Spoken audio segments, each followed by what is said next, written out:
Hello, and welcome to Beyond the Deal, where we discuss business, entrepreneurship, and commercial real estate. My name is Lacey Labs, and I'm your solo host for this episode because today we are going to be speaking with my usual co-host, Laura Martin.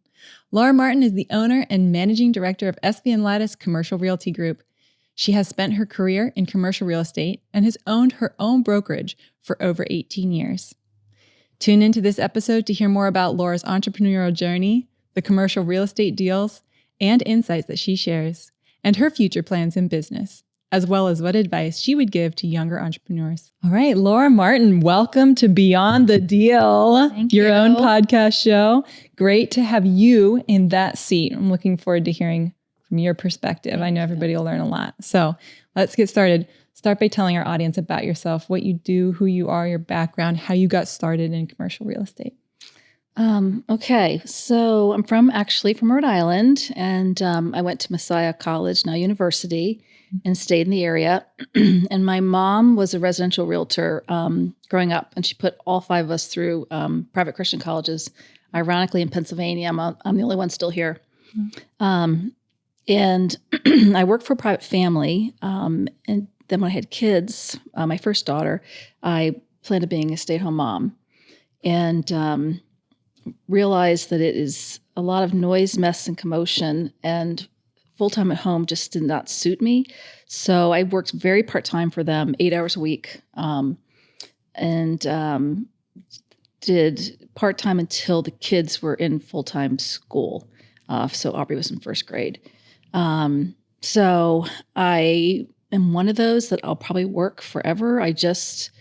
My dad, I think, had me on a TV guide route when I was 5 in the neighborhood, and it's just kind of part of what I do. So I don't see myself really ever retiring. And I love what I do. No 2 days are the same, so it fits my personality. And honestly, I just kind of fell into it. I love real estate, and I like people, and so it's just been a good career for me. So yeah, kind of answer your question. Yeah, absolutely. Okay. So you got started working for this private family, right? What kind of stuff did you do? Where did you kind of start? Commercial real estate has a lot of different specialties and things. Where were your roots in commercial real estate? Well, so for this family, I replaced a family member who had a child. And so I did do I kind of ran the real estate department, basically. So it was sales, leasing, and property management. So when I had kids and realized it was really just too much because I had gone to full-time then, I knew I kind of wanted to continue that service to people and not just do sales and leasing. So that's why I decided to start a business. Mm-hmm.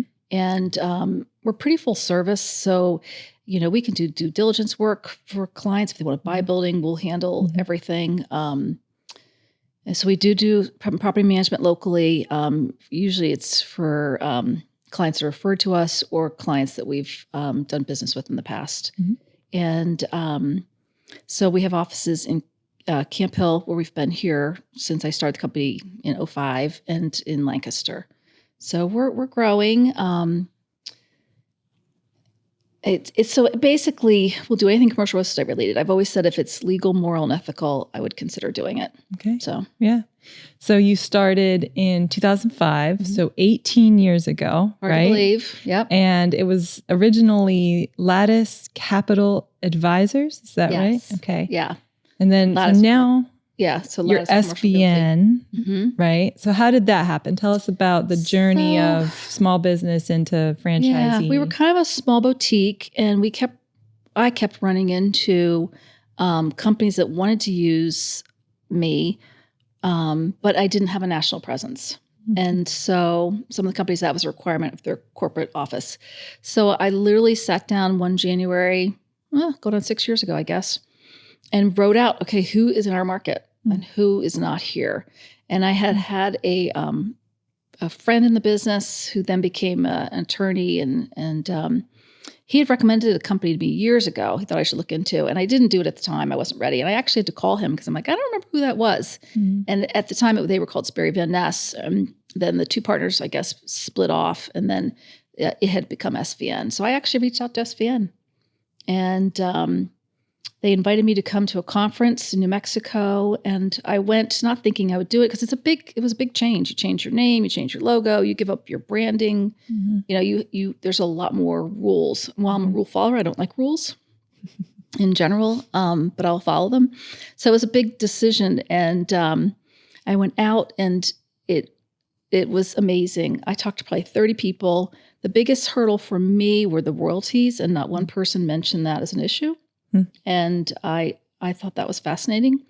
And they were very big on collaboration, which I always have been, but they kind of put a face to it because the SVN model is 50% of the commission goes to the other agent if they're involved in a deal 100% of the time. And I've always done that, but I have not always been the recipient of that from other agents. So that was refreshing. And it's funny because when I came back, one of the agents who was with me at the time said I had drank the Kool-Aid. I said, yeah, I guess I have. Because it was a really great fit. So that was almost 6 years ago. Okay, so 2018, is that right? Okay. Yeah. Yeah, so almost 6 years as SVN. And you've grown a lot as a company in terms of transactions, in terms of employees and support staff. I mean, in 2018, you had how many of you were in the office? So Nancy, who is admin, has been with me for, I think we're going on 15 years. Yeah. And she's amazing. She's good at everything I'm not, and you need that. And then I had, I guess, really one kind of part-time guy. We were a lot smaller. So it was a big decision to grow and to expand and take some risks, which, it's interesting. There's ups and downs. It's, but you plow through, and you just kind of stay focused on what your goal is and keep going. Yeah. So awesome. Yeah. So you work in all kinds of real estate. You've done all kinds of deals. I know that you have, right? You've done pretty much all categories. You've probably done one at least, right? So what sort of, as you're going into looking at a property to become a listing or looking for a property for a buyer, what are the key things you look at to say, is this going to be a good fit as a property when you're assessing a property? Like, what's that process look like? Like most agents, I have some key clients that I do pretty much all of their work. And so that's a relationship that I value highly and has worked really well. When I had worked for this private family, I had met a ton of people, and a lot of my business is from them as referrals or just doing work for them now. So I initially didn't have to do a lot of marketing or advertising, and SVN itself is national, has 225 offices, about 1,600 agents. And that's, even locally though, people didn't know it. There's only really 4 offices in all of Pennsylvania: Pittsburgh, Philly, and Allentown. And so a lot of it was branding awareness of who is SVN. And but what I like to look at, I'd like to do a lot of research prior to a listing. And sometimes it's not a fit. I looked at a property recently, and I had met this girl at a party. I liked her. I wanted to help her. But I went and looked at the reality of the situation. They have a private loan that is not favorable. And what she needed, I was just honest with her that I didn't think I could help her. So I do try to be honest with people. And I kind of always have a policy that I'm always honest with people at least once. If I think they're making a wrong decision or it's not a good fit, and then I kind of move on. I kind of do what does the client want or need once I feel like I've been heard. So I try to make it all about what does the client need or want. But I do like to know, like, what's the zoning before I walk into things, because that can really affect a property. I think it would be great X, Y, or Z, but if zoning doesn't permit it, you're probably out of luck. And we're in an interesting time because pretty much everyone that's selling has an idea of what they want their price to be, but interest rates have gone up so dramatically, so rapidly, and cap rates have really not caught up. So you could have an investment property, and I have a good example right now. I have clients that have bought several buildings from us. We manage them, and we're doing a 1031 right now, and everything we're looking at buying, it doesn't even cash flow anymore just because of the interest rate change. where things used to be a great investment, not so much anymore. So Mm. it's an interesting time. I mean, there's still a lot of business to be had. There's still a lot of deals out there. I always say there's enough business for everybody. Mhm. But it's, things are changing in the industry. So you have to evolve. You have to get ahead of the curve and just be creative and think outside the box. Mhm. So what are some things that you're looking at doing? There's a lot going on in our economy right now that's shifting. There's a lot of ways to get deals done. That's something I've been learning, right? Mm-hmm. There's a lot of different ways to get a deal done and different ways to make the lending work and owner financing. There's a lot of options. Mm-hmm. What are you seeing as some of the ways that you're seeing people approach deals today? Knowing we have high interest rates, what does a good deal look like when you know you're going to pay 7, 8, 9% interest? Well, I was reading something, I think just this week, that in 71, interest rates were 7.33%. And they did not drop. They just kept going up until 22 years later. Wow. But the value of properties quadrupled. So, Okay. The thing is, there's the saying is you're marrying the property or the building, but you're dating the interest rate. So when interest rates change, you're going to refinance. Commercial works a little differently, unlike residential, where it's not fixed for 15 or 30 years. You can do fixed for 20, but it's not really fixed. You're saying your interest rate, you're using a 20-year term to amortize it, but it balloons. It used to be 5, then it kind of jumped to 7, some are 10, but I don't think, we're going to be seeing that again. People are going to want to refinance in a couple of years when rates come down, hopefully. So deals have changed a lot. And every buyer has a different motivation. So the key is, what are their goals and what are they trying to do? The 1031, they may end up just paying the taxes if we can't find anything that makes sense for them. So it's a new time, but it's exciting because it's different. And I like challenges, and I like to learn new things and try to figure out, to be creative, to think outside the box and try to get the deal done. So that's always my goal. Yeah. What do you think about, I know I've read a good bit about this. A lot of people who own, especially commercial real estate, are older. And so there's going to be a good bit of transfer of wealth happening over the next decade, definitely over the next 2, where there's a lot of pieces of property and other types of wealth that are going to change hands to a younger generation. What is a commercial real estate agent's role in those sorts of scenarios, when a younger generation is looking to sell or manage a piece of property that maybe they haven't even ever touched?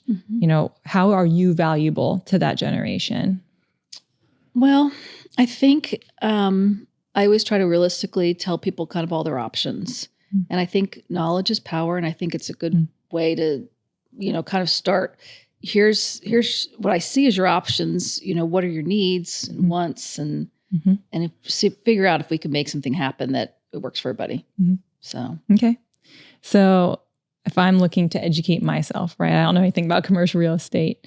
Where's a place to start? Like, how do you coach someone who's brand new to it? What would you suggest that they do? Well, a lot of times I'll get phone calls from people, and I've learned to vet better and ask more questions up front. I don't mind showing properties or working with people, but I don't think it does anyone a favor to waste people's time. So, I'll find amazingly, a lot of them don't even have any money down. They don't have the cash to even buy a property. You have to have 20% down. So if you're looking at $1 million property, you have to have $200,000 and closing costs, which is probably another $35,000 to $50,000. So in that case, I'll be like, when you have the money, then it's a good time to talk. But, no owner is it's going to be changing. But typically in the past, our economy locally is really strong because the state capital is here. So we do not see the fluctuations the rest of the country sees. We have similarities in, the industries that are hot right now. The industrial, multifamily has been hot. It seems to be cooling off a little bit. Office is more of a challenge. So just creative ways of, what to do with some of these buildings. But, prices are not fire sales either. I get people all the time from out of the state, sending me an email about a property that they want to pay less than half of what it's listed for.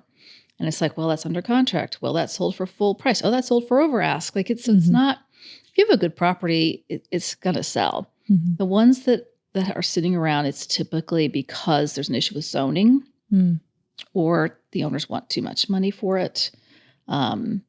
It's usually something like that that's really the problem if a property doesn't move. The owner's just not motivated. And that's okay. I mean, you know, it's their property. They're entitled to wait for the price they want to get. Sure. So, yeah. So speaking of price, that's an interesting question to ask, right? Like that's a big part of your job is determining and advising what price point a property is going to sell at, right? And so there's this sort of analytical process that you go through that pulling comps. And it's not easy. At it. Yeah. I have often said, I think our job pricing a property is harder than an appraiser because if an appraiser walks in, you're handing them the agreement to sell. You're telling them what their target is. Sometimes we get a unique property. I have one right now that's 9 buildings and it's quirky. The zoning's, you know, interesting, and trying to set pricing sometimes is a challenge. On a particular deal recently, you know, an appraiser came in $800,000 over what we ended up listing it for. Because I was like, you know, some of their stuff doesn't make any sense. They're from out of the area, and but you have to reasonably explain to people why your rationale, and it's got to make sense, and you got to have backup. So we have a guy in our office who does research for us who is amazing and super helpful, and you kind of tell him what you need, and he goes out and finds it. And then I love sitting with him, and we usually just both come up with a price to see, you know, where's he at, where am I at, and then we kind of, you know, discuss why. And so I think we have a great team and a great system that, you know, help us set good values. But yeah, that's probably the biggest challenge when you're getting a new listing. If it's not kind of a standard run-of-the-mill, to figure out the price, particularly on unique properties that are, you know, challenges. So I know a piece of that process is determining your highest and best user, right? So I know we've had some unique ones, you know, that have come into your lap specifically in the last couple months that have been interesting to see them play out. But how do you approach deciding who you're going to target to sell a property to? You know, obviously you can market it and just have showings and show it to anybody who's interested. But at the end of the day, to get the price you want, you probably have an idea of who your best purchaser is. Right. How do you get to that particular decision? Is it zoning? It is zoning. Okay. If it's industrial, it's location, it's docks, it's, you know, drive-in doors, it's parking, it's ceiling heights. Then the zoning is probably the biggest driver. You have to know what zoning is, and then you kind of have to look and see what's around it. There are so many different apps that we use or software packages that can help you figure out who's missing in a market. You know, particularly in retail, it'll tell you who's there and who's not there, and you know, your demographics will drive a lot of it. And then you look for comps, and sometimes there are 30 comps, and other times there's like one. And it's not even a good one. So, you know, and then sometimes you end up calling an appraiser and being like, you know, have you had any history? You got anything you can help me with? Yeah. So, our area's pretty small though. If you call someone, they typically know what you're talking about, even if you don't say it. So, you know, you can't do that too often. I try not to do things like that until I have a deal wrapped up, but I kind of hate to sign up for a deal until I really know what is the price going to be, you know, and so then we do a lot of collaboration, even in our own office, not even just within the SVN brand, but of, you know, who do we think is a good use for here? And so it's super helpful to just have other people's opinions to help you maybe think of something you hadn't thought of, or so. How does that add value to a client? Because I think that's probably something super valuable. I know you've created that culture in our office where all the agents who work for SVN Latus and the staff get in a room together weekly and talk about properties as a primary piece of the conversation. You know, who's looking for what? What do you need? Right. You know, who's a good user for this property? And that's just an open conversation with the whole staff team and every agent who works for you and with you. How does that bring value to the end user, right? Not all offices do that, I think. I think it's huge. Our end goal is what is the client's goals and what are their needs and wants. And that's what we have to be always focused on. I do find I think it's good to include other people in the conversation. And I think, everyone comes from a different perspective, but also has valuable input. And everyone on our team is super collaborative, super wants to help everyone and work together. And that's the key. What's nice is we have a big enough team that we're kind of plug and play. Like we've got full-time marketing, full-time research. We've got several admin. We've got space. So we're in a good position to grow and to meet clients' needs. The biggest thing too is getting a property to the market.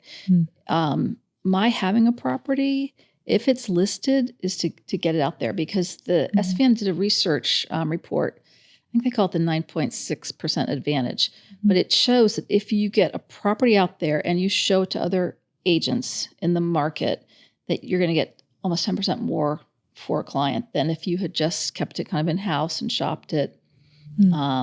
Everyone gets deals that aren't listed that you would do that with. You would keep it more confidential. Sure. But if you list a property, you want to get it out there and you want to get the most money you can for your client. Yep. Doing the best deals you can, right? Yep. Yeah. Always trying. So jump in a little bit more back into your entrepreneurial side, right? You own a company, you own a staff team, and you just spoke to it. You've got to plug and play. You've got the support staff to sell any property, get any deal done. What are your future plans for Latus? Like, what does it look like for SVN Latus to grow in this season? What are you hoping to see happen? So, typically I really had not done much marketing or advertising to grow, but corporate had this big push about hiring. And so I'm looking more at new to business agents, which I've never really done before. We had one girl in our office who was new to business, and she's done great, but now she's got a baby. So she's, her focus changed a little bit.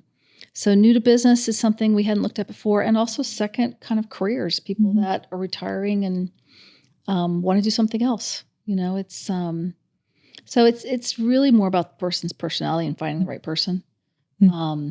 So I think every agency in this area wants to grow. It's just finding that right person that fits your culture. Which,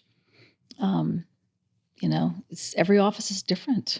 So So what are those traits that you look for? What are the traits in a young, or maybe not so young, but new to the industry, or maybe not new to the industry? What are you looking for in a person that's going to come on your team and be a good agent who does good work and fit our culture as SVN Latus? So typically, some of our interviewing process, I've included you, who does the marketing, and our operations people, because I want different people I want their honest opinion of what they think. So I'm looking for myself, you have to get licensed at some point to be an agent. So preferable if they come through the door already licensed, even if they've done residential. It's a good time with, to look at changing over. But they have to be willing to, I say, go for the no. You can't be afraid of the phone. You can't be afraid of someone telling you they're not interested. That's just part of the business. And that's okay. I'd rather someone tell me no so I can move on to the next person than wasting our time. But you have to be self-motivated and disciplined. And if you have to do the work, you have to, go out to the market, the different events, which are starting back up, post-COVID. There's been more lately than I've seen in years. So you have to,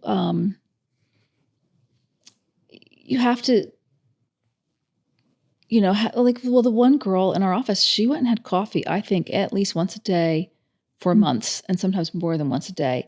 And I'll go to events and people are asking where she is. And I'm like, she's young, but she's, people know who she is. And that's a lot of it, is just getting out there and letting people know who you are and what you do for a living. Because I'm like, my dad, he used to write a Christmas letter when he was living. I'm one of 5 and all the spouses. And sometimes when I would read what he'd write, what people in our own family did, he'd make me laugh out loud. It's like, well, that's not really what we do. So I'm amazed sometimes when people don't even realize what I do. I'm like, how can that be? But yeah, so it's definitely like I love seeing someone was in car sales or sold cell phones or things that are just hard. You're dealing with the public and there's a lot of rejection. We were at Costco buying a big TV for the Lancaster office just a couple weeks ago. And this poor guy is trying to sell cell phones and people are just so mean to him. I felt so bad. But I thought, he's going to do great because he's putting himself out there and staying positive. And I think that's important. And then there's so many opportunities to get educated and to learn from great people and to be mentored to make you successful. So, but I think you have to have a little internal drive. Yeah. So it's not for everyone. Yeah. For those of us that like it, we love it. Yeah. You say that a lot. So what advice would you give to a new or young business owner or investor who's looking to do their first commercial real estate deal? I know you've worked with a few of them. We've had a couple on this podcast who you've done deals with. Yeah. When you're just starting out, you're looking to become an investor, you're a business owner looking to buy your first property. What knowledge do you need? I mean, working with Laura Martin is a great choice, guys. So to call her up, she's going to help you through it. But what would you say to them? What advice would you give?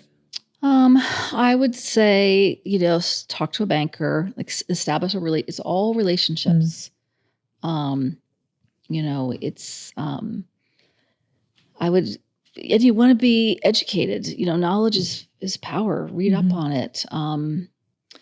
So, you have to have the income or you have to have some partners or something, some kind of financial background so that you can buy the building to begin with. So you got to come up with that 20%. Sure. But it's, you can start small and you can flip them and upgrade and, you buy a 2-unit, well then, a couple of years you sell that, you buy a 6-unit or a 10-unit. So there's still deals out there, still deals to be had. And we'll look at anything that's multifamily. So 2-unit and up is kind of what commercial encompasses. We don't do typical residential, just like a single family house. Unless it's like somebody in the office's own personal house or you're helping your mom or something. Sure. But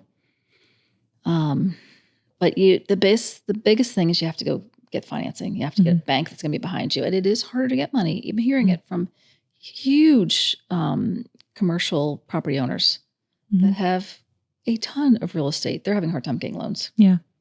It's just the market's kind of tightening right now. Yeah. So once they have the financing, then what's the advice you would give for looking at the properties themselves? I mean, if it's you, you're going to help them, or they're going to have an agent hopefully helping them in the process of looking. I'm amazed at the number of people that buy or lease space and don't use an attorney. I do think, like, I would never sign a lease without an attorney looking at it. I just wouldn't. And I wouldn't recommend it. And people do it, but it's my advice is, call one of these people on this list. You need a good team. So you need the banker. You definitely want to get an inspection on a commercial property. You usually get 30 days due diligence. And so I have a great inspector. People call him the deal killer, but I'd rather know what problems there are with a property. Sure. At least you know what you're buying, versus finding out later that there's some big problem. Yep.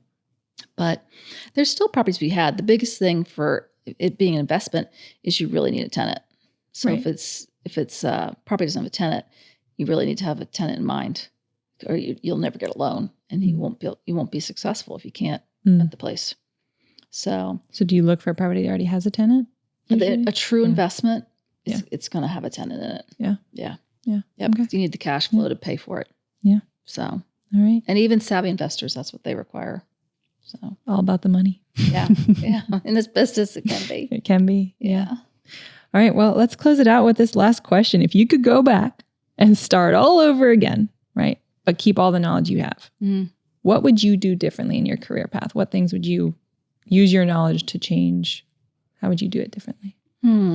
Well, when I started and I had the kids and I realized I just didn't want to work a big full-time corporate job. It was just too much. I started my own business, and I probably should have gone to another company for a while because there's just so much you need to know. Mm-hmm. And but I had kind of, what I wanted was to do more than just kind of sales and leasing, and that's not really what people do in the commercial real estate world. Mm-hmm. So that's why I started a business. So I think being willing to take risks. Sometimes I think I probably play it too safe and don't take enough risk. I don't think I'll really, change who I am. I mean, I still, I like sleeping well at night. I like doing the right thing, regardless if it's going to make me a lot of money or not. I've told people not to buy buildings before. If they want to buy it, I'll do it. But, for various reasons, I've recommended people don't buy businesses or build businesses or buildings just because I have so much repeat business because I'm honest with people and I try to lead them in the right way. And so it's not like I've sold someone a property and they're upset with me. And sometimes I see deals happen and I'm like, I don't think I would have done that. But sure. So I try to always treat people how I want to be treated, and I try to pay things forward. Yeah. I mean, I was talking to a residential agent who is going to stay where she is and do what she wants. But I did say to her, and I sincerely meant it, that if she ever needed help with a deal, call me and I would be glad to help her. Because, you need that. People need people to help. And how do you learn if no one will ever show you? Or So, and I go back to there's enough business for everybody. The town's big enough for, I don't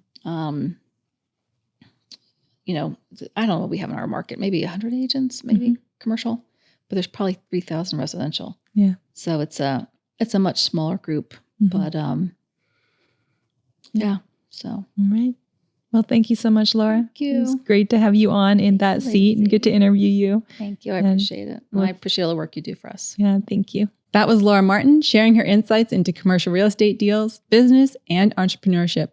For more information on Laura Martin or SVN Latus, click the links in the show notes. Thanks for listening to Beyond the Deal.